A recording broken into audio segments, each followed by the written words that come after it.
आज हम निखिल कामत के सफर को समझने की कोशिश करेंगे और जानेंगे उनकी सफलता के उन अनोखे सिद्धांतों को जो आपको किसी बिजनेस स्कूल में नहीं सिखाए जाएंगे।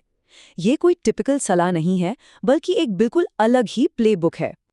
चलिए सीधे कहानी के सबसे दिलचस्प हिस्से पर आते हैं। एक तरफ एक लड़का जो 14 साल में स्कूल छोड़ देता है और दूसरी तरफ वही शख्स 33 की उम्र में एक $1 बिलियन कंपनी का मालिक बन जाता है। ये कैसे हुआ? लेकिन हाँ, इससे पहले कि हम आगे बढ़े, एक बात साफ कर लेते हैं। ये जो $1 बिलियन का टैग है, ये उनकी कंपनी की वैल्यूएशन है, उनके बैंक अकाउंट में पड़ा कैश नहीं। और ये एक ज़रूरी फ़र्क है जो वो खुद भी हमेशा बताते हैं। तो असली सवाल ये है, इस ज़बरदस्त सफ़र के पीछे का राज क्या है? वो कौन से नियम हैं, कौन से प्ले हैं जो उन्होंने इस्तेमाल किए? आइए उनकी इस प्लेबुक को खोल कर देखते हैं। उनकी प्लेबुक का पहला और शायद सबसे ज़रूरी नियम है, अपनी एक फील्ड चुनो और फिर उसमें डूब जाओ। यहाँ बात सिर्फ कड़ी मेहनत की नहीं है, बल्कि एक ही चीज़ पर सालों तक टिके रहने की जिद की है। ज़रा सोचिए, पिछले 17 सालों में उन्होंने मार्केट का एक भी दिन मिस नहीं किया है, एक भी दिन नहीं। दुनिया में कहीं भी हो, हर सुबह वो अपने टर्मिनल के सामने होते हैं। और ये कोई मजबूरी नहीं है, ये जुनून है। उनके हिसाब से यही वो असली चीज़ है जो फ़र्क पैदा करती है। ये वो काम है जिसे वो शायद पैसे गंवाते हुए भी खुशी खुशी करते। और उनके अपने शब्द इस बात को सबसे अच्छे से समझाते हैं। वो कहते हैं, कहीं और जाकर ज़ीरो से शुरू करने से बेहतर है कि अपने ही एरिया में टिके रहो और उसी में कुछ नया करने की कोशिश करो। तो अब आते हैं उनकी प्लेबुक के दूसरे दांव पर। उनकी सफलता का राज सिर्फ नंबरों में नहीं, बल्कि लोगों की सोच को समझने में छुपा है। कामत अपने काम को इसी तरह देखते हैं। उनके लिए ये कोई फाइनेंस की एक्टिविटी नहीं है, बल्कि ये इंसानी साइकोलॉजी को समझने का एक खेल है। मतलब वो भविष्य देखने की कोशिश ही नहीं करते। उनका मानना है कि ये नामुमकिन है।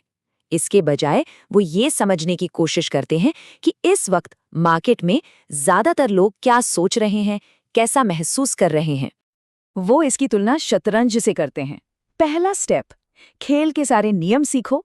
दूसरा स्टेप, अनुभव से पैटर्न पहचानना शुरू करो।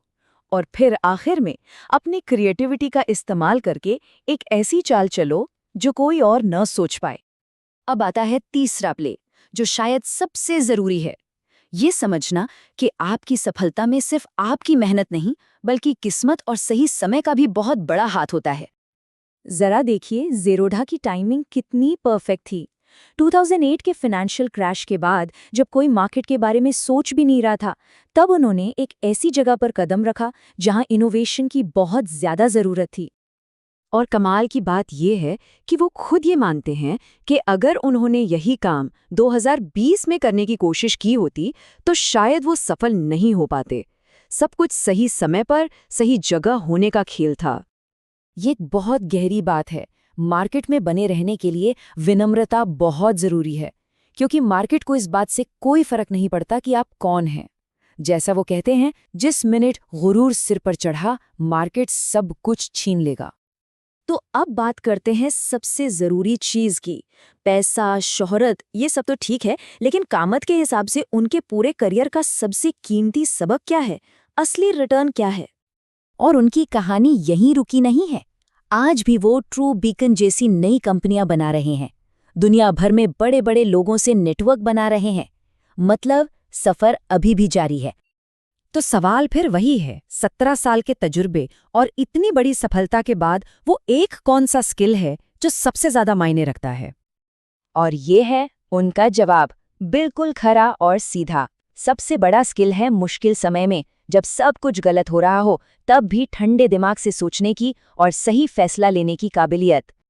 तो आखिर में एक सवाल सोचने पर मजबूर करता है, इस केओस से भरी दुनिया में शायद असली एडवांटेज इस बात में नहीं है कि हम कितना जानते हैं, बल्कि इस बात में है कि हम मुश्किल हालात में रिएक्ट कैसे करते हैं। शायद असली प्लेबुक यही है।